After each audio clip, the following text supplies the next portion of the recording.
So let's talk about Drosera terrariums. So terrariums are super popular and I love them, and my particular favorite Drosera to build a terrarium with are what Peter calls the three sisters.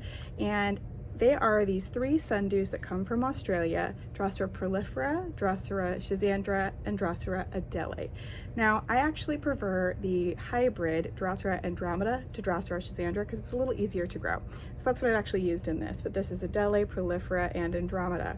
And what makes these wonderful for a terrarium is that they really love high humidity and they actually prefer bright and direct light. So they're perfect for something like this. You can pot them up, put them in an enclosed terrarium system like this. You barely have to water them, and you can put them in a lower light windowsill or off to the side of the grow lights. If you grow nepenthes or something like that, you can place them to the side and they're gonna grow super happily, and actually they will fill this entire terrarium up with their leaves. It's really, really fun. A couple of tips for you. If you notice that they aren't producing dew, just like any other sundew, they probably need just a little bit more sunlight, but increase it slowly because they are a little bit fussier about sunlight and they do want a little bit less direct sunlight. And you know, occasionally I actually do like to take the lid off of mine at home because that way fruit flies and gnats find their way in, and they really do love to eat a good meal. And if you don't notice them eating, it is a good idea to spray them with a little bit of diluted maxi fertilizer once a month just to give them a taste of that meal. Now you can see this is Drosera prolifera right here. Ignore my dirty fingernails. That's just, my manicure is always by dirt here. So that is Drosera prolifera. This big leafed one right here is our hybrid Drosera andromeda.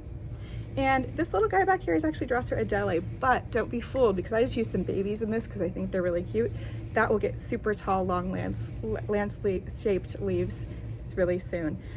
So I hope you enjoy this little terrarium planting video. It's really an easy one to make. Again, just try to find something like an old jar you can close back up or something like this, which you can find at a lot of different places now.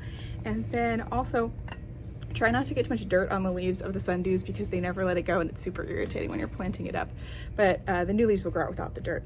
And again, one of the great things is if you have an enclosed terrarium like this, you rarely have to water, but if you do need to water, I actually water with a misting bottle because it's a little bit easier, and that way the dirt doesn't flood over the top of the sticky sundew leaves.